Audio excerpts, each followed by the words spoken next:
Ремонту менен Москвадан бизнес класстан үй алдым. Эми өзүңкү болгондон кийин кеңири жашайсың. Өзүң үйүң да. Ремонт кылып койгондон кийин барчылык кетпейт, өзүң каалаган ремонт менен жашайсың. Еще плюс бизнес класс жанында 2 садик бар, школа, больница, детский, взрослый жанында. Тем более биринчи этаж торговый центр. Ну, вообще классно. Новый Москвадан однокомнатный квартира.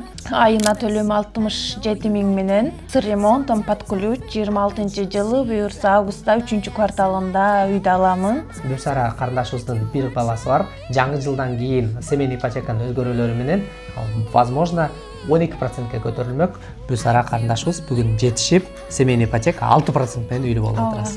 Бул жака келип атканда мына чоң этажга домдорду көргөндө балам болсо, "Ва, красивый домик, бул жерде биз үйүбүз болот" деп балам айтып берчү да. Аны тамактанып атканда дагы, дуа кылып атканда деле новый домик алайлы деп.